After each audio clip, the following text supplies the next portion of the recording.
A single question about marriage flips Jimin's world upside down, revealing secrets, betrayals, and desires no one expected.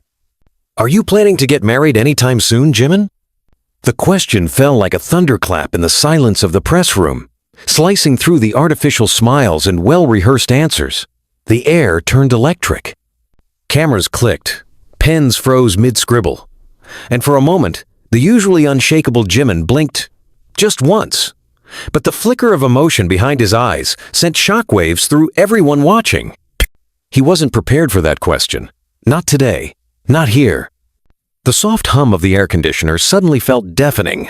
He adjusted the silver ring on his index finger, something he always did when anxiety pressed against his ribs like a vice. A polite chuckle escaped him, but it was brittle, like glass under pressure. "That's an interesting question," he said, his voice smooth but just a bit tighter than usual. To the public, it would seem like just another evasive celebrity answer. But those who knew Jimin really knew him saw the shift. His jaw clenched slightly. His eyes no longer scanned the room but stared into the void, as if searching for a memory or burying one. He could still feel the warmth of her hand slipping out of his under the gray skies of Paris 3 years ago. He could still hear her voice, trembling, saying, "Don't make me wait forever." The flashback hit him like a punch to the gut, unexpected and unwelcome. Not now, he told himself. Not here. But it was already too late. The reporters smelled blood. Another journalist leaned forward, sensing a crack in his armor. "Is there someone special then? Maybe. Someone you've been keeping out of the spotlight?" Jimin's smile faltered, just for a heartbeat. The room watched him carefully, hanging on every blink, every breath. He could feel their eyes crawling over his skin, peeling back his composed image, desperate to see what lay beneath the mask. He leaned forward, elbows on the table, and for the first time, looked straight into the cameras. His voice, calm but heavy, dropped into the room like lead. There was someone, a long time ago. A murmur rippled through the crowd. Phones lit up. Tweets were already flying. He continued, as if no one else existed. "And sometimes you don't marry the person you love. Sometimes you walk away to protect them. Because the world you're in, it's not made for softness." That wasn't an answer. Not really. But it was enough to freeze the room into stunned silence. Even his manager, standing just off stage, exchanged a worried glance with the agency rep. This wasn't part of the script. Jimin pushed back his chair and stood up. The sound of it scraping against the floor was the only thing that moved in the room for a few seconds. He bowed, brief but deep. "Thank you for your questions. That's all for today." He left before anyone could stop him. The cameras followed, but he was already gone. Into the hallway, out the door, into the black SUV waiting in the rain. Inside the car, his hand trembled on his lap. The driver didn't speak. They never did. From his coat pocket, he pulled out a folded, worn photo creased from years of hiding. In it, a girl stood beside him in a moonlit alley, her eyes full of starlight and rebellion. He had promised her forever. But forever was fragile in the life he lived. Jimin closed his eyes. The road ahead blurred under the September rain. His phone buzzed once, then again. Messages piling up. His manager, his agency, the media, and one from an unknown number. "I saw the interview. You're still a terrible liar." His heart skipped. He read the message again, and again. Outside, lightning split the sky. Inside, the storm had already begun. The windshield wipers hissed in rhythm against the rain as Jimin stared at the message, unmoving, like a statue sculpted in shock. His breath fogged the tinted window. His knuckles tightened around the phone, and for a second, he thought he was hallucinating. She wasn't supposed to reach out, not after what he did. But the words glowed back at him from the screen, each letter searing into his memory like a brand. "You're still a terrible liar." "Drive somewhere quiet," Jimin said to the chauffeur without taking his eyes off the message. His voice was low, sharp, nothing like the charming idol the world saw minutes ago. The driver gave a silent nod, changed lanes, and merged into a side street that sloped downward, disappearing beneath a stone overpass. They parked beneath it, shielded from the rain, and the only sounds were water trickling from above and the residual hum of city life beyond. Jimin called the number. It rang once, twice, then click. Her voice, real, unmistakable. "I was wondering how long you'd take," she said, casual, like they hadn't been strangers for years, like he hadn't shattered her heart with silence. "Where are you?" Jimin asked, his tone stripped of all pretenses. "Wouldn't you like to know?" she replied, the teasing edge of her voice both familiar and dangerous. "Don't do this." "Oh, now you don't want games?" She laughed, bitter and bright, like a shard of glass catching the light. "You just admitted to the entire nation that you gave me up. Congratulations, by the way. Very noble, very romantic." Jimin exhaled shakily. "Why now? Why text me after all this time?"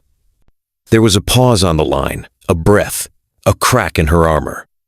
"Because someone tried to break into my apartment last night," she said. "And they didn't steal anything, just left a flash drive, with your face on it." Silence. His pulse spiked. "What was on it?" he asked, trying to keep his voice steady. "You, off stage, with people you're not supposed to be with, places you're not supposed to be, whispers of, secrets, deals. One video even shows your hand brushing against mine. From Paris. Hidden camera, maybe. Whoever sent it, they're trying to scare me. Or you. Or both of us." Jimin leaned forward, resting his forehead against the cool glass. His voice came out in a whisper. "I kept you out of this life to protect you. And yet, somehow, I'm back in it." He didn't answer. She continued, voice trembling now, the pain surfacing. "You disappeared, Jimin. You didn't say goodbye. You didn't even try. I begged you for a truth, and you gave me a headline." "It wasn't safe," he snapped. "There were threats, blackmail. The agency was—" "I didn't care about your agency," she cut in, voice breaking. "I cared about you, and you left me in the dark while the wolves circled."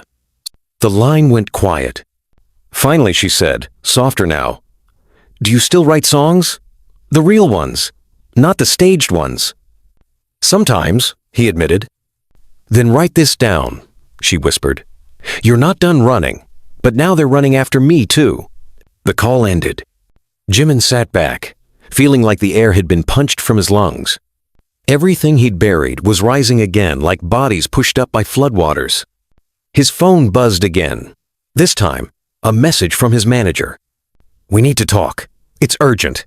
HQ says there's been a leak." That was the beginning. Back at the agency headquarters, chaos had ignited. Behind frosted glass doors and long polished hallways, executives gathered in tense silence around a conference table. The director of public relations, Kim So-hee, threw down a manila folder with a thud. "This isn't just a PR issue anymore," she said, glaring at the head of security. "Someone is watching him, closely, and now this woman, whoever she is a target." "She's not just any woman," someone muttered from the corner. "She was the one he almost left the industry for." No one replied, but everyone remembered. When Jimin walked into the boardroom minutes later, soaked from the rain, a storm followed him in. His black hoodie clung to his frame. His eyes were unreadable. "Who has the flash drive now?" he asked. The CEO, a man too calm to be trusted, leaned back and folded his hands. "We don't have it, but we know who might." Jimin's jaw flexed. "Tell me." "Jungkook," the CEO said simply. "Freelance fixer. Ex-security, now sells secrets. Used to work with our competitors. He's resurfaced. And rumor has it he's working with someone from inside, possibly your team." Jimin's stomach turned. "A mole?" The CEO nodded slowly. "Someone who wants to destroy your name, piece by piece." The door creaked open again, and in stepped Hana, his longtime stylist. Her face pale, her eyes red. "I think," she began, voice shaking, "I think they're targeting the Paris girl to get to you. I think they want her dead." Jimin froze. And in that moment, the past no longer felt like a memory. It felt like a countdown. He didn't wait for permission. He turned and walked out straight into the storm outside. Night fell over Seoul like a velvet curtain stitched with lightning. Somewhere in the city she was hiding, afraid, her life once ordinary now dangling by a thread. And somewhere beneath it all, someone watched through surveillance feeds, silent, calculating, watching Jimin unravel. A voice crackled through a speaker in the hidden room. "Phase 1 complete. He's moving." Another voice replied, cold and feminine. Good. Let's see what happens when the world finds out what he really gave up and who he really islanded. And the feed cut to black. You think you've seen the worst of me? Jimin hissed, slamming the locker door shut so hard the sound echoed like a gunshot through the agency's underground training floor. You haven't even begun to understand what I've done to keep all of you safe. His voice cracked like thunder against the concrete walls. Hana flinched, gripping her jacket tighter as the echoes died down. Her mascara had smudged beneath her eyes, but she didn't look away. Not this time. You left her, Jimin, and now someone's trying to erase her completely. Her words cut deep, clean and swift. Don't tell me you did it to protect us. You did it to protect yourself. He turned, eyes blazing. You think this life is about choices? You think I gotta choose who I hurt?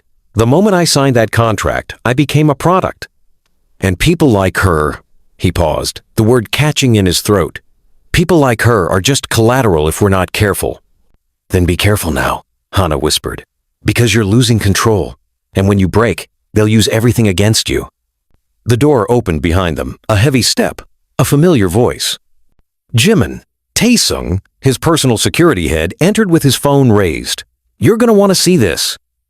He handed the device over, and the moment Jimin looked at the screen, the blood drained from his face. It was a live stream from a private channel. Grainy footage showed a dimly lit room and old studio with dust-covered microphones and soundproofing foam peeling from the walls. The camera was positioned just high enough to hide the faces of the two people seated at the table, but the voices were unmistakable. Hers. And his? Jimin's voice. Edited, spliced, distorted. You know I never loved her, the recording said in his voice. She was a useful distraction. His knees nearly buckled. What the hell is this? Taesung clenched his jaw. Deepfake. It's convincing. Too convincing. Who's streaming this? Unknown IP. Bouncing through half a dozen locations, Berlin, Singapore, New York. It was pre-scheduled to go live tonight. Someone planned this carefully. Cut it, Jimin said through gritted teeth. I want it taken down now. We're trying, Taesung replied, tapping rapidly. But it's already been clipped and uploaded to forums. Twitter's ablaze, Reddit. Fans are confused, angry, heartbroken. Hana turned to him, eyes wide with disbelief. They're going to believe it. Jimin looked haunted. They're supposed to. And then he understood. This wasn't about ruining him. This was about rewriting him. Somewhere in a high-rise apartment overlooking the Han River, she watched the live stream too, her knees drawn to her chest, the reflection of Jimin's falsified confession flickering across her tear-glossed eyes. Is that what you told them? She whispered to the empty room. That I was convenient? The sound of a knock shattered her daze. She froze. Another knock quieter, slower this time. She crept toward the door and peeked through the peephole. A man in a black hoodie, wearing a baseball cap. She couldn't see his face, but something about his stance made her skin crawl. She didn't open it, didn't breathe. The man stood there a moment longer, then slid something under the door. A photo. Her hand trembled as she picked it up. It was a picture of her taken from across the street just 2 hours ago. A caption written in marker beneath it. We're watching her. What will he do? She sank to the floor, gripping the photo, panic rising like a wave. Not again. Not this game. Not this fear. Her phone rang. Blocked number. She almost didn't answer, but some part of her still believed in the voice that once promised to protect her. Hello? She whispered. There was only silence. Then, after a breathless pause, I'm sorry. It was Jimin. Her breath caught. I saw it. It wasn't real. You told the world you never loved me. His voice cracked. I never stopped. A sob escaped her, sharp and uncontrollable. Then why does it feel like you're the one hurting me more than they ever could? I don't know how to fix this, he admitted. But I know who's behind it now. And if they want to play dirty, I'll burn everything they've built just to keep you safe. You're going to war, she said quietly. No, he replied. I'm already in it. He ended the call. And then, deep within the agency's surveillance basement, Jimin did something he hadn't done in years. He accessed the Black Archive, a system buried under encryption designed to protect the agency's dirtiest secrets evidence, blackmail, compromise on idols and executives alike. And in that dim blue-lit room, Jimin found a file marked with his own name. Not his stage name, his real one. Inside were records, photos, transactions, documents tying him to her. But more terrifying, something else. A signed agreement, one he didn't remember signing. It granted full permission to monitor, suppress, and erase any romantic entanglement that threatened the agency's image. His signature was at the bottom. Forged. He leaned back in the chair, the air gone from his lungs. Someone had set the plan in motion long before he even fell in love. He wasn't protecting her. He was playing a part in her destruction. His voice echoed in the silent archive, bitter and broken. Who are you, really? And on the top of the file, one name was stamped in red. Jungkook, the ex-security agent. The ghost in their system. And, according to the attached surveillance logs, someone who had accessed the archive last 6 days ago. Jimin stood up. He would find Jungkook. He would find the mole. And this time, he wouldn't run. Not from her. Not from the truth. Not from himself. Outside, the city roared in oblivion. But beneath it, the war had already begun. "Tell me where Jungkook is," Jimin said, voice low, dangerous, with a tightness in his jaw that suggested he was moments away from breaking something or someone. The man in front of him, Daeho, was an ex-handler who had been quietly transferred out of the agency's inner circle 2 years ago after a scandal involving leaked photos of another idol. Now he was hiding in the underbelly of Itaewon, running a bar that catered to people who didn't want their names remembered after midnight. Jimin wasn't there for a drink. "I don't know where he is," Daeho replied, lighting a cigarette with a shaky hand. "I don't even know if he's alive. The man went underground, disappeared. No one's seen him in years." Jimin grabbed the edge of the bar and leaned in. His breath was calm, but his eyes weren't. "He's alive. He's watching. He left a message for her, and he's manipulating the narrative. This isn't just blackmail. This is something bigger, and I know you used to work with him. So either you start remembering, or I start making noise." Daeho let out a slow breath and flicked ash into a cracked ashtray. "You want the truth?" he muttered. "Fine. But it's gonna cost you more than whatever dignity you've got left." Jimin didn't flinch. "Try me." "There's a place," Daeho began, lowering his voice. "Off-grid. Abandoned training facility about 2 hours outside the city. Used to be used for internal crisis simulations. It was shut down officially, but Jungkook kept access. We used to call it the mirror, because everything inside was designed to reflect your worst fear back at you." Jimin's expression didn't change, but something in his posture shifted. "Why would he go there?" "Because that's where they built the real weapons," Daeho replied. "Not bombs, not guns. People, personas, controlled narratives. You were one of them, Jimin. You just never realized you were still part of the program." Jimin stepped back slowly. His voice was calm, almost numb. "Send me the coordinates." Daeho looked at him for a long moment, then typed something into Jimin's phone. "Whatever you find out there, you're not going to like it." "I already don't." 2 hours later, the city lights had long disappeared in the rearview mirror. The forest road narrowed into darkness, shrouded in thick trees that swayed violently in the wind. The facility appeared like a ghost from the mist concrete walls stained with moss, rusted gates hanging ajar, the old agency logo barely visible beneath years of decay. Jimin stepped out of the SUV, rain drizzling on his hoodie, his eyes scanning every shadow. He didn't bring security. He didn't trust them anymore. The entrance creaked open with a metallic groan. Inside, the smell of dust and mold hit him hard. The hallways were lined with old screens, broken projectors, and glass cases displaying relics of long-forgotten PR campaigns. This was a temple of manipulation, a graveyard for broken truths. He followed the trail of faint light down the corridor. Then voices. A room ahead. He pressed his back against the wall and inched closer, peeking through a narrow opening. There were 2 figures. One he didn't recognize. The other he did. Hana. She was standing beside a wall of surveillance monitors, her face pale, eyes wide with panic. The man with her was tall, wearing a sleek black coat, face obscured by the dim light. Jungkook. I did what you asked, Hana was saying, her voice cracking. I gave you access to the internal servers. I leaked the rehearsal footage. I even got the original signature scan. What more do you want? You gave me breadcrumbs, Jungkook replied, his voice smooth and terrifying in its calm. But now I need the whole truth. About her. Why her? Hana snapped. She's not even part of this world anymore. Exactly, Jungkook replied, which makes her expendable. Jimin stepped forward, anger flaring in his chest. Touch her, and I swear I'll make you disappear. The room fell silent as Jungkook turned toward the door. Well, he said with a smile, looks like the ghost found his way home. Hana froze. Jimin, wait, I didn't know it would go this far. He walked straight past her, eyes locked on Jungkook. You've been orchestrating this since Paris. Longer, Jungkook said calmly. Since the moment they realized what you could become. You weren't just a product, you were a phenomenon.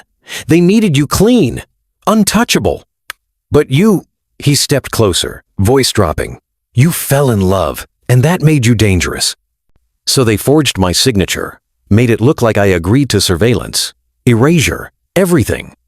Jungkook nodded, because if you ever talked, they'd show the world that you wanted her gone. Jimin's fists clenched. Why bring her back into it now? Because you're breaking, Jungkook said. And when people break, they confess. They spill everything. I need the final truth to be mine. And when the dust settles, your career will be the weapon that buries her. Jimin lunged. The punch came fast, raw with rage, and it connected hard with Jungkook's jaw, sending him crashing into the wall. Hana screamed. Jungkook laughed through the blood on his lips. There it is, he coughed. The real you. Jimin grabbed him by the collar, snarling. Where is she? What have you done? But before Jungkook could answer, a sharp sound echoed through the corridor. Gunshot. A real one. Jimin ducked instinctively, dragging Hana with him behind a steel table. Jungkook scrambled for cover, cursing. Outside the room, heavy boots stomped down the hallway. More were coming. More people. Not agency. Not fans. Something else. Move, Jimin shouted, pulling Hana with him through a back door. They ran through narrow tunnels, past broken rooms and collapsed ceilings. Sirens began to blare, emergency lights flickering red. Somewhere inside the complex, someone had activated lockdown protocols. I didn't mean to betray you, Hana gasped between breaths. I thought if I helped him, he'd make it all go away. The threats, the messages, I was scared. Jimin didn't answer. He kicked open an old maintenance door, light pouring in. And standing outside, soaked in rain, gun in her hand, was her. The girl he left behind. The girl he still loved. She looked at him, really looked at him. And then she raised the gun, aimed past him, and fired. Another man behind Jimin dropped with a grunt. She didn't blink. Get in the car, she said. Jimin stared at her. You have a gun. I've had a lot of time to learn new tricks. He took a breath, nodded, and followed her. Behind them, the complex erupted in sirens and chaos. Ahead of them, a road into the unknown. But this time they weren't running alone. The tires screeched against wet asphalt as the black SUV tore down the mountain road, mist trailing behind like the tail of a ghost. Inside, the cabin was dead silent, except for the heavy breaths and the low hum of the engine that roared like it too was running from something it didn't dare name. Jimin sat in the passenger seat, his chest heaving, his hands still stained with dirt and blood. Some of it his, some of it not. Rain streaked down the windshield, and every drop seemed to echo louder in the silence. He hadn't spoken since they escaped. She gripped the wheel tightly, eyes trained on the road. Jaw clenched so hard it looked like she was chewing down pain just to stay present. She hadn't said a word either, but her hands were shaking. Then, finally, "You weren't supposed to find me," she said. Quiet, controlled. But beneath her voice, a storm swirled. "You were supposed to stay away." "You called me," Jimin replied, barely above a whisper. You texted me. You wanted me to know. She laughed bitterly, turning sharply onto a side road. I wanted you to hurt. I wanted you to see what you left behind. I didn't think I'd end up pulling you out of a hellhole with a gun in my hand. Did you learn how to shoot just for me? He said, voice dry. No, she said. I learned it for me, because after you vanished, people started watching, following, sending messages. I thought I was going insane. Then I realized this wasn't about heartbreak. This was about erasure. He turned to look at her, really look. Her hair was longer now, but pulled back. Her face thinner, eyes sharper. She didn't wear the soft perfume he used to love. She smelled like rain, adrenaline, and something metallic. You changed, he said. People do, she shot back. Especially when the man they love disappears without a word and reappears on national television talking about sacrifice like he's the hero of someone else's tragedy. I'm not the hero, he said, the weight in his voice enough to crack glass. I never was. She pulled over near an abandoned motel, the tires skidding to a stop on gravel. The neon sign flickered overhead, vacancy buzzing like a dying insect. Inside, she said. We can't drive any further tonight. Someone might have tracked us. Jimin followed her in without a word. The room was bare, musty, dimly lit. One bed, one flickering lamp. No cameras, no mirrors. Safe, for now. As soon as the door clicked shut behind them, she turned to face him. Why did you really leave me? Jimin didn't answer right away. He removed his soaked hoodie, revealing bruises across his ribs. Her eyes flicked to them, she noticed, but didn't say anything. I thought they'd leave you alone if I disappeared, he said. But they didn't. No, she said, folding her arms. They didn't. They sent strangers into my apartment. They erased me from interviews. I lost clients, jobs, my life. All because I dated someone the world put on a pedestal. He looked down at his hands. You were the only real thing in my life, and that scared them. It scared you, she snapped. Be honest. Yes, he admitted. It did. Because the moment I chose you, I stopped belonging to them, and they knew that. So they made sure I'd never choose you again. She moved to the corner, sitting on the edge of the bed, her face in her hands. I kept every letter you never sent, she said quietly. Every draft of an apology you deleted. I saw them all. You never knew, did you? Jimin's breath hitched. How?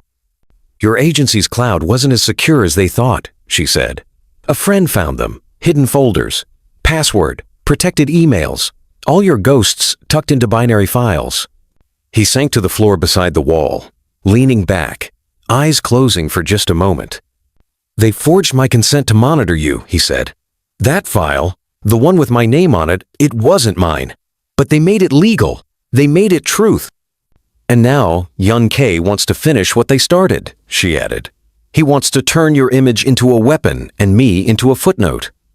No, Jimin said, eyes opening. He wants something more. What? He wants to become the storyteller. If he controls the narrative, he controls the audience. He can rewrite anything. Anyone. Even me. She walked to the window, pulling the curtain aside. Darkness. Silence. The world looked peaceful, but they both knew better. What do we do? She asked. Where do we go from here? Jimin stood slowly. We stop hiding. And then what? She turned to face him. We fight back? Yes, he said, but not with fists, with the truth. Her eyes narrowed. You think anyone will believe it after what they've seen? After the deepfakes, the interviews, the silence? I'm not going to convince the world, he said. I'm going to show them what they never expected.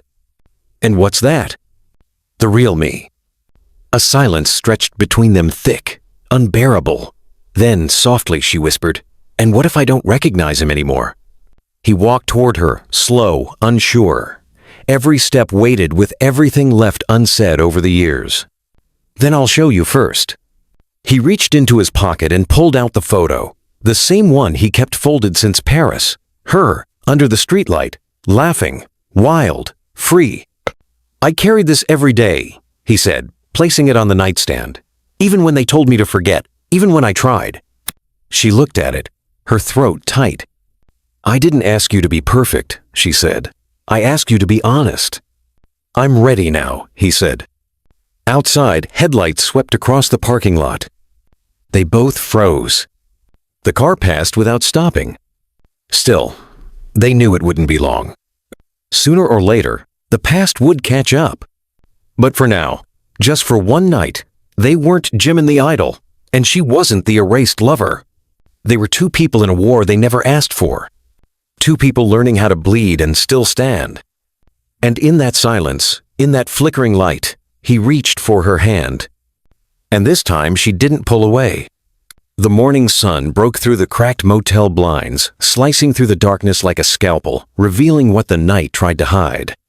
Jimin lay on the floor beside the bed, back against the wall, eyes bloodshot from a sleep that never really came. She was still sitting upright on the bed, knees to her chest, arms wrapped around them like armor.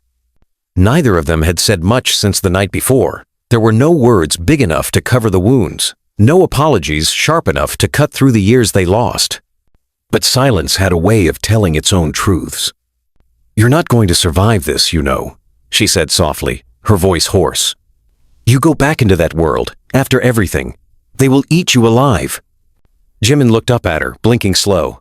"Then I'll let them, but only after I make sure the truth kills them first." She looked at him for a long time, unreadable. Then, standing slowly, she walked toward the small table where the coffee machine sputtered half-warm liquid into a cracked mug. She poured 2 cups without asking and placed one beside him. "Jungkook won't stop," she said. "You know that." "He'll have to kill me," Jimin muttered. "Don't tempt him," she shot back. He looked at her then, really looked, and saw it the fear she had been hiding behind anger. Not fear for herself, for him. "He's already crossed a line," Jimin said. "Framing me, deep fakes, manipulation. He's not trying to expose me. He's trying to erase me and rewrite what's left." "He's too connected," she warned. "You think you're famous, Jimin? You're a firefly compared to the darkness that man walks in." He leaned forward, elbows on his knees, voice low. "Then it's time I stop being polite." Her eyes flickered. "And become what? A martyr?" "No," he said, sipping the bitter coffee. "Something worse. A mirror. I'm going to make him look at himself, in front of the world." Her phone buzzed on the nightstand. One message. From an anonymous sender. She didn't want to open it. But she did.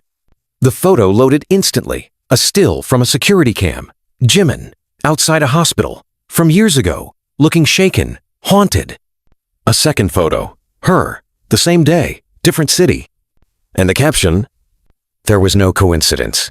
He chose his loyalty, not you." She didn't realize her hands were shaking until Jimin stood and gently took the phone from her. His face changed when he saw it. Color drained, eyes darkened. "I know this day," he whispered. "I was forced to choose. My father, he collapsed that morning, cardiac arrest. The agency found out hours before I did." She turned to him, unsure if she wanted to believe it.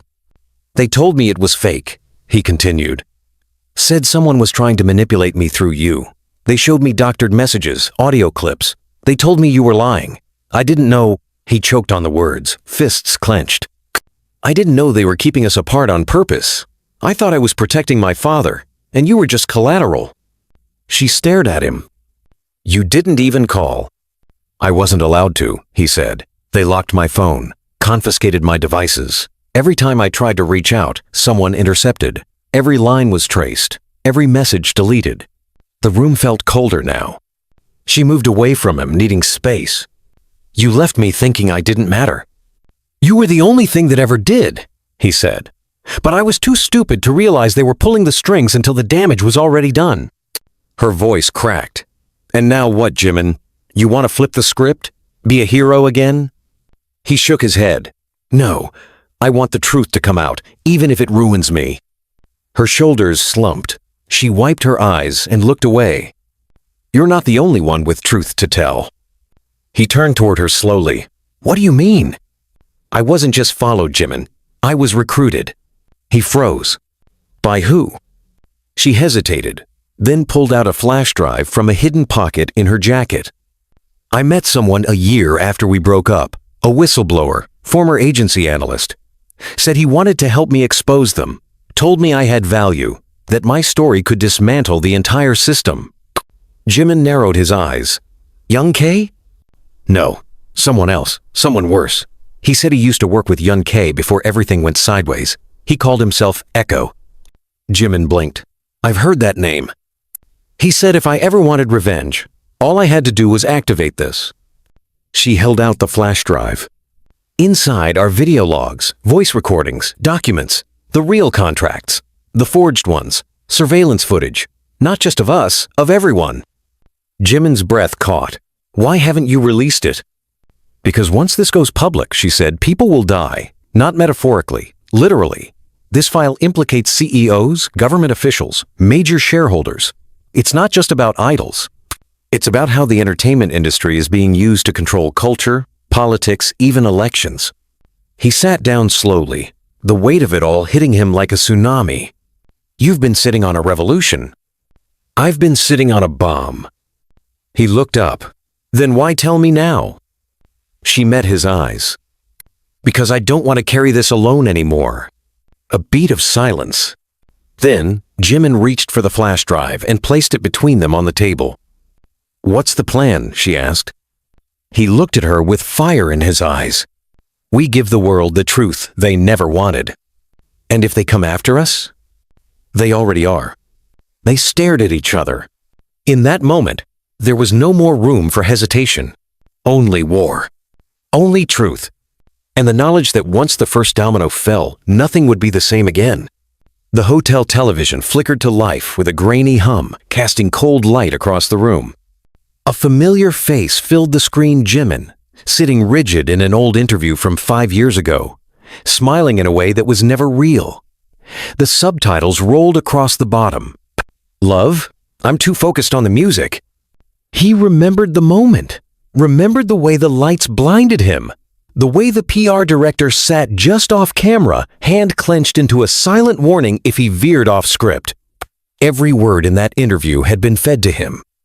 She watched it quietly from the bed, arms folded, her fingers twitching with the weight of what they were about to do. People believed it, she said without looking at him. That you didn't want love, that you didn't care. You became what they needed you to be, hollow and golden. Jimin didn't answer right away. He was looking at the flash drive sitting on the edge of the table like a loaded weapon. They sculpted me, he said. And when I started growing in the wrong direction, they began cutting. She stood, walking toward the window. Outside, the morning traffic began to hum. The city was waking up, stretching into its daily lie. They're going to spin this before it hits the airwaves, she warned. The moment we leak anything, they'll have 10 different versions of the truth ready, and 1,000 influencers lined up to bury us.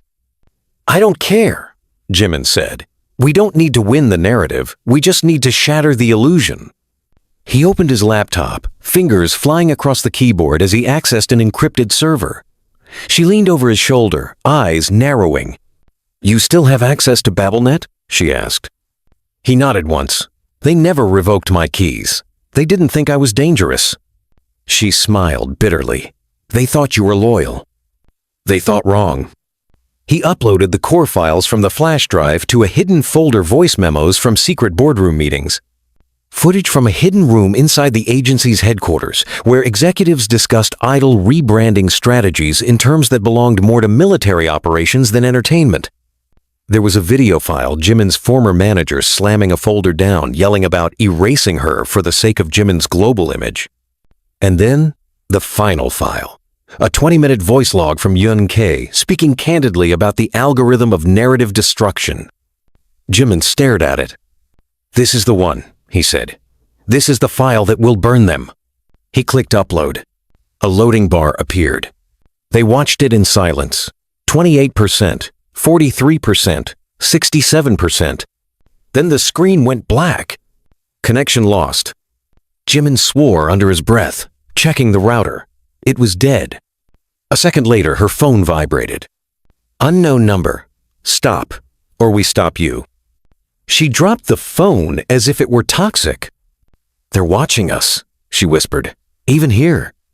Jimin stood abruptly, grabbing the laptop and slamming it shut. Pack your things, we're leaving. They rushed to gather what little they had. She shoved clothes into her bag. Jimin tore the battery from his phone. He grabbed the flash drive. Outside, the hallway was quiet. too quiet. As they stepped into the parking lot, a black sedan rolled up. He pushed her behind him instinctively. Two men stepped out, clean suits, no expressions. "You're not supposed to be here," one of them said. "Come with us, now." Jimin stood firm. "Or what?" The man didn't blink. "Or we force you." "Try," Jimin said.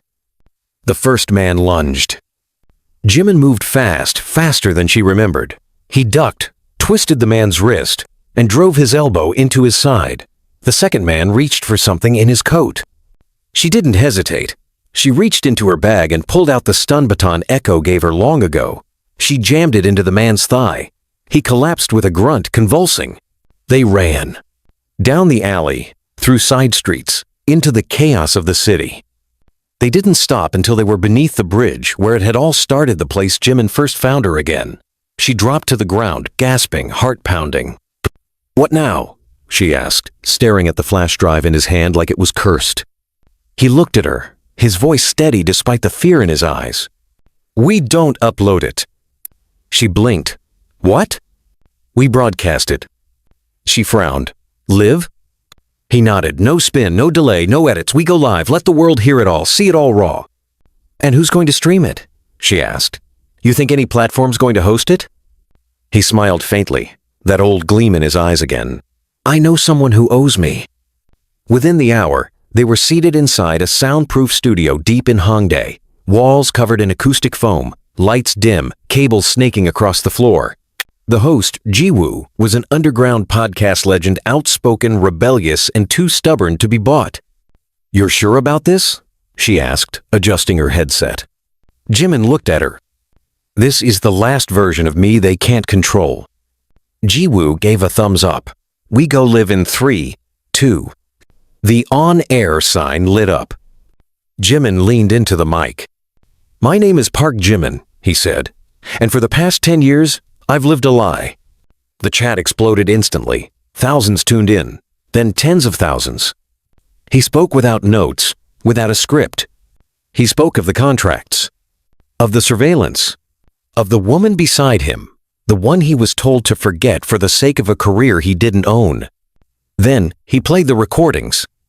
Jungkook's voice filled the airwaves like poison exposed to light. "You control the story. You control the people. You don't cancel idols. You replace them." The studio was quiet, but the digital world screamed. Comments, shares, translations. Every clip went viral in seconds. Hashtags trended globally. Jimin's voice cut through the noise. "To the fans who believed in me, I'm sorry. To those who were silenced like her, I see you. And to the ones watching us now, trying to shut this down, your silence will never be louder than the truth." He clicked a final button. Download link, public. The files were everywhere now. Unstoppable. She reached over and turned off her mic. Her hand found his under the table. And in that moment, they didn't feel like fugitives. They felt free. But freedom always comes at a cost. And outside the studio, black cars were beginning to gather. The crowd outside the studio thickened like smoke, black cars lining the block like chess pieces on a board no one had asked to play. The air was tense, crackling with the kind of electricity that came before storms, revolutions, or the last breath before a fall. Inside, the studio lights had been shut off. The final transmission ended 10 minutes ago, but the sound of the truth still echoed across millions of screens, flooding timelines, private group chats, international headlines. The world now knew everything. Jimin sat in the dark, the headset still around his neck, his face damp with sweat, and something dangerously close to tears. She sat beside him, her shoulders trembling, her hand still clasped around his. The weight of what they had done hung in the silence. "You okay?" he asked quietly. "No," she said, her voice raw, "but I'm proud." Jiwoo leaned against the sound booth, arms crossed, chewing on her lip. "I just committed professional suicide for you two. You better hope this ends with a documentary deal and not a body bag." "You knew what you were signing up for," Jimin said without looking up. "I thought I did," she muttered. Then the studio's fire alarm went off 5 minutes into the stream. My assistant got a warning text from an untraceable number, and 3 security cameras shut down on their own. Jimin stood slowly, stretching his arms, as if trying to remind his body it still worked. "They're going to come," she said. "They're already here," Jiwoo replied, peeking through the curtain. "Government black vans, media vans, even fans. This is no longer a secret, it's a war zone." Jimin grabbed his bag and slung it over his shoulder. "Then we go." "Where?" she asked, rising too. He looked at her, the shadows casting hard lines across his face. "Where they can't control the story anymore." Jiwoo stepped in front of the door. "That place doesn't exist." Jimin stared her down. "Then we make it." The back exit was their only hope. Jiwoo led them through the narrow hallway behind the sound booth, her flashlight slicing through the dark like a blade. As they passed a metal door, a low thud made them freeze. Jiwoo turned slowly. That was the fire escape. Someone's already inside. Jimin pulled her back, scanning the hallway.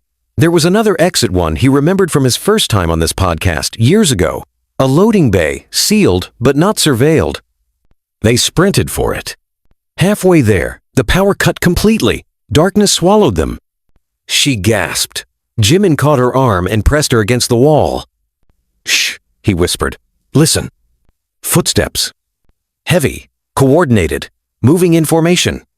"Not cops," Jiwoo breathed. "These are cleanup teams, agency." "They'll try to disappear us," she said. "No," Jimin growled. "They'll try to rewrite us again." They moved quietly, every breath a risk. Reaching the loading bay, Jiwoo typed in a code and slammed her palm against the scanner. Nothing. The panel blinked red.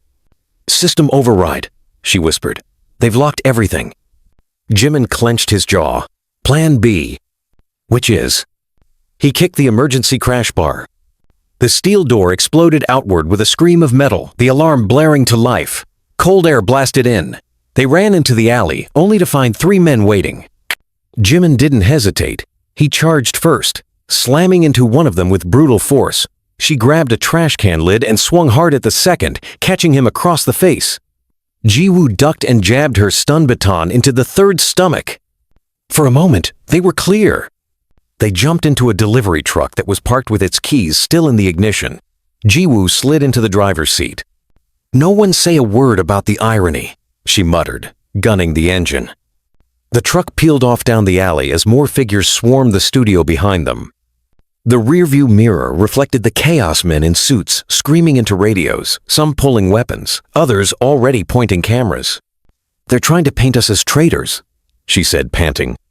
"They'll say we manipulated the footage," Jimin added, "that it was AI generated, that it's all a smear campaign." "And it'll work," Jiwoo muttered, "unless we go bigger." "There's nothing bigger," she said from the back seat. "That was everything." "No," Jimin said, turning around. "It wasn't." She stared at him. "Jimin, don't." His voice was steady. "Tell them about Echo." Her face went pale. "No. You said he wanted the truth out. He's dangerous. So are they." She turned to Jiwoo. "Do you have an encrypted line?" Jiwoo nodded. "Old tech, pre-5G, untraceable. Might work for 10 minutes if we're lucky." They stopped the truck in an underground parking garage. Jimin held her gaze. "This is the only chance we have." She exhaled, hands shaking, then pulled out her old phone, taped, dented, protected with layers of encryption. She dialed a number she hadn't used in years. It rang once. Twice. Click. Silence. Then a voice, calm, detached, male. "I told you never to call this line again." She swallowed hard. "It's time." A pause. "You're burning the house down." "The house is already on fire," she said, "and the world's watching." The voice replied coldly, "You're not ready for the fallout." Jimin took the phone from her. "We are now." There was silence. Then the voice gave an address. 30 minutes. Bring everything. No tails. The line went dead. They stared at each other. Jiwoo sighed. "I guess we're meeting the devil." 30 minutes later, they arrived at a private airstrip outside Seoul. A man stood at the edge of the runway in a long coat, face hidden by a scarf and hat. "Echo." He walked toward them with the calm of someone who knew everything. His eyes locked onto Jimin's, then hers. "You opened the door," he said. "Now you have to walk through it." "Are you here to help or bury us?" Jimin asked. "That depends," Echo replied, holding out a USB drive, "on whether you want to end their story or start a new one." "What's on it?" she asked. "Everything they fear," Echo said. "The last piece of the puzzle. The file that doesn't just take down the agency but the system that built it." Jimin took it. And in that moment, he understood. This wasn't about love anymore. It was about justice. And justice always demands blood. As the plane behind Echo powered up, its engines humming like a promise, Jimin turned to her. "Once we do this, there's no going back." She looked him dead in the eyes. There was never any going back. And together, they stepped into the jet. Not as fugitives, but as fire starters. Rain slammed against the cabin windows of the private jet like fists from the sky, the wind howling around them as if trying to drag the plane from the air. But inside, the tension was louder. No turbulence could compare to the storm building between the three people strapped into leather seats, surrounded by secrets, lies, and a USB drive that had the power to raise empires. Echo sat with his legs crossed, fingers steepled beneath his chin, eyes trained on Jimin as if dissecting him in real time. There was no warmth, only the cold interest of a man who had made peace with losing his soul a long time ago. Across from him, Jimin sat stiffly, elbows on his knees, gaze locked on the floor. He hadn't spoken since they took off. She sat beside him, her hand on his knee, not out of comfort, but grounding. Neither of them felt safe, not even at 30,000 feet. "You still think you're the victim," Echo said finally, his voice dry. "But you were never innocent. You were chosen." Jimin looked up slowly. "Chosen?" Echo tilted his head, amused. "You weren't recruited for your talent. That's the lie they sell the fans. You were groomed because you were pliable, because you followed orders with a smile." Jimin's jaw tightened. "I was a kid." "And they knew exactly what kind of kid," Echo snapped. "The kind who craved approval, who could be made to love the machine that devoured him." She leaned forward, voice low and sharp. "And what does that make you, Echo? A prophet? A savior? Or just another man who couldn't save himself, so he turned into a weapon?" He smiled at her, like a teacher indulging a student. "I became necessary. There's a difference." Jimin's voice was steady. "Why help us now?" Echo's smile faded. "Because the system you just exposed is only the surface. You tore off the mask, but underneath," he leaned in, "there's something darker, something designed." She frowned. "Designed by who?" Echo looked between them. "You think the agency is where this ends. But it was never about one company. The idol industry is a tool. The real architects are offshore. Political dynasties, tech conglomerates, defense contractors. They invest in influence the way others invest in oil." He tapped the USB drive on the table. "What's on this? These aren't just scandals. These are strategies, controlled chaos, fabricated suicides, mental illness scripted into contracts, manufactured rivalries to incite cultural division." Jimin's blood ran cold. "I was just music, just dance. I never agreed to—" "You didn't need to," Echo cut in. "They built you into a weapon while letting you believe you were an artist." She whispered, "And me?" Echo looked at her with something that almost resembled pity. "You were a threat, because you were real love, real consequences. You made him unpredictable, and unpredictable idols don't sell. They combust." She swallowed hard. "So they tried to erase me." "They tried," Echo said, "but they failed." Silence stretched between them. Jimin stood up, pacing now. "So what do we do? Where does this all lead?" Echo stood as well. "To the capital. There's a summit happening tomorrow.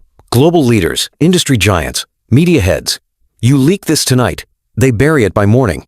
But if we broadcast it there in front of them—" "You want us to crash the summit?" she asked. "Not crash it," Echo replied. "Hijack it." Jimin narrowed his eyes. "You have access." "I have one more favor to burn," Echo said. "After this, I disappear." She looked between them, unsure if either of them fully grasped the insanity of the plan. "If we do this," she said, "we'll be hunted." "We already are," Jimin said. "And if it fails?" she asked. Echo looked directly at Jimin. Then we die having done something that mattered. The next 24 hours moved like a dream wrapped in a nightmare. They landed in the outskirts of Busan under cover of night, taken by armored car to a secure location Echo referred to only as the silence room. It wasn't silent. Inside, computer fans whirred like whispers of 1,000 secrets.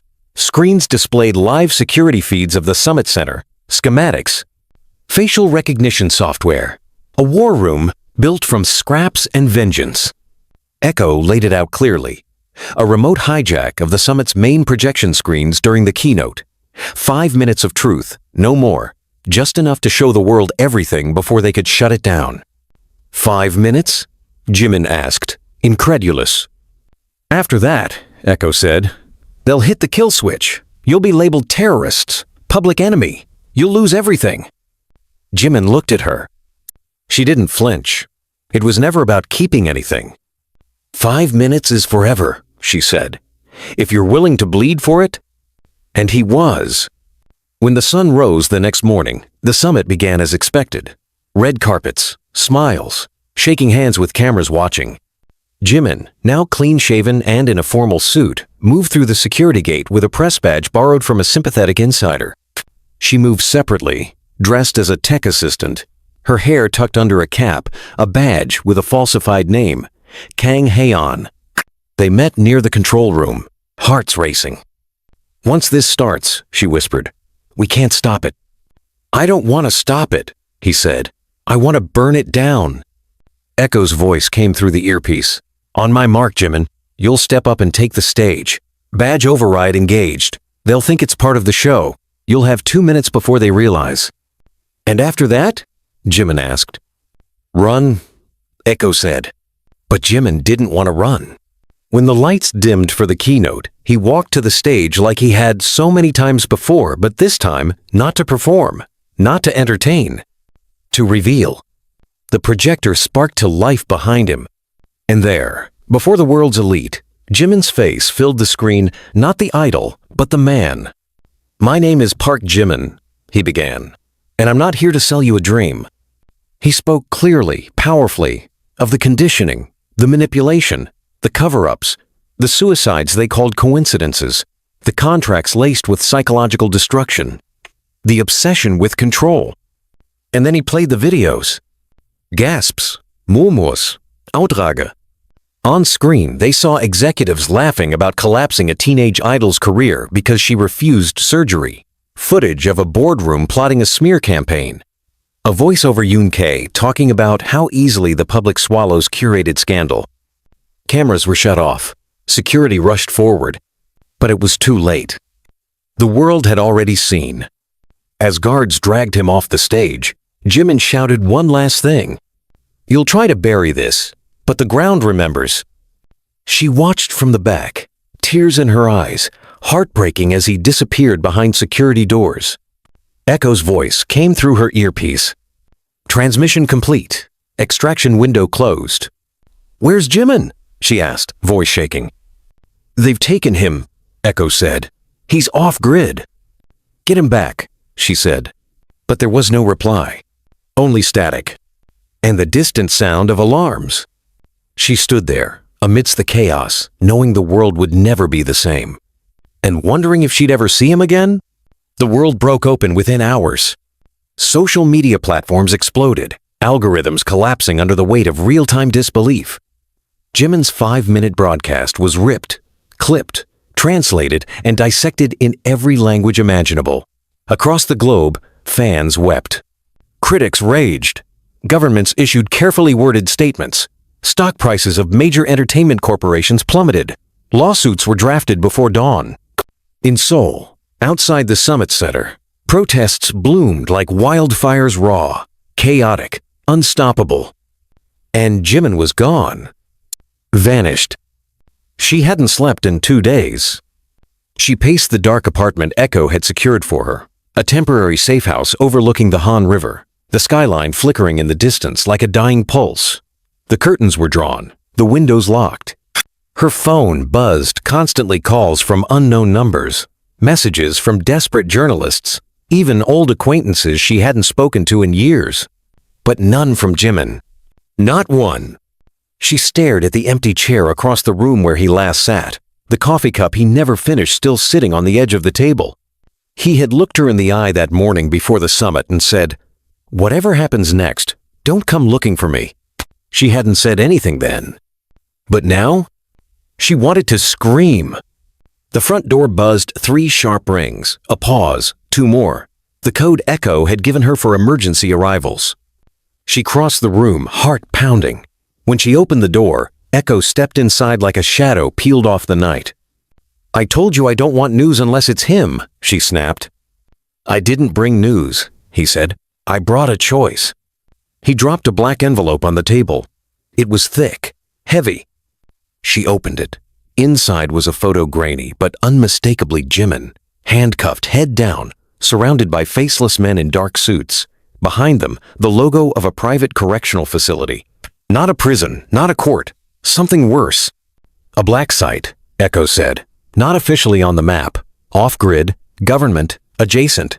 They use it to reconstruct public figures who threaten systemic balance." Her knees nearly gave out. "They're torturing him." Echo didn't deny it. "They'll erase him," he said. "Piece by piece, memory by memory, until he's pliable again or no longer useful." She sat, slowly, gripping the photo. "Where is it?" Echo hesitated. "It's not just locked. It's hidden under 4 layers of jurisdiction. The facility moves. It's designed to be liquid. Only the council has access." "The council?" she whispered. "The real architects. The ones behind the agency. The ones Jimin exposed without even realizing it." She looked up at him, eyes blazing. "Then we burn them next." Echo blinked, then smiled faintly. "I hoped you'd say that." He slid over a second folder, this one thinner, older. Inside were documents she couldn't immediately understand: schematics, names, code phrases. It wasn't just about Jimin. It was about dozens like him. "They call it the Silencer Program." She read it in disbelief. Photos of trainees as young as 12, psychological profiling reports, behavior conditioning protocols disguised as choreography regimens, reward-punishment cycles embedded in fan engagement metrics. "They turned fame into a cage," she said, "and made the cage look like a crown." Her hands shook. "So what now?" "You go dark," Echo said, "and then you go loud." He pulled out a burner phone and placed it in her hand. "This is the only line Jimin might be able to call. If he gets access, if he remembers it." She gripped the phone like it was oxygen. "And if he doesn't? Then we make them remember for him." 2 days later, she walked through the doors of a government building disguised as a tech firm. Her hair was dyed black, her clothes nondescript. She carried a case labeled survey equipment. No one looked twice. Inside, she accessed a console in the server room. Echo's instructions had been clear. Upload the virus, scramble internal movement logs, force the system to reveal transit points. She found it. A transport manifest for subject 42P, real name Park Jimin. Scheduled movement in 48 hours. Location, Facility 9, Daejeong Province. She memorized every detail. Then she ran. Hours passed in a blur riding back roads, evading tail cars, swapping SIM cards every 10 minutes. She contacted Jiwoo, who was already on the move, building a network of rogue journalists, sympathetic hackers, and ex-trainees who had nothing left to lose. They called themselves the Unscripted. And by the time she reached the extraction point, 30 people were waiting. Armed. Determined. The facility was a fortress nestled in a valley. Drones circled the perimeter. Surveillance towers scanned heat signatures. But what they didn't expect was betrayal from the inside. Jiwoo hacked the gate access.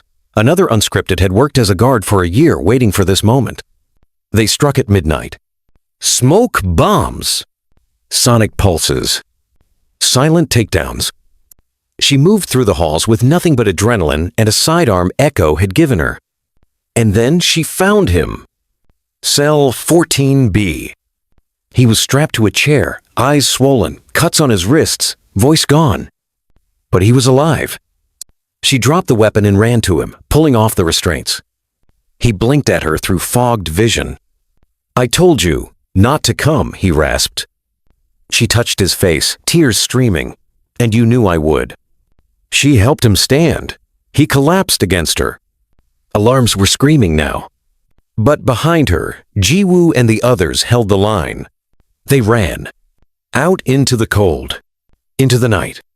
Freedom. For now. 3 days later, they were hidden in the mountains. Jimin slept for nearly 36 hours straight. When he woke, she was sitting beside him, watching the sun rise over the trees. I saw your broadcast, he said. She turned. You were unconscious. I heard it anyway. He looked at her for a long time. You saved me,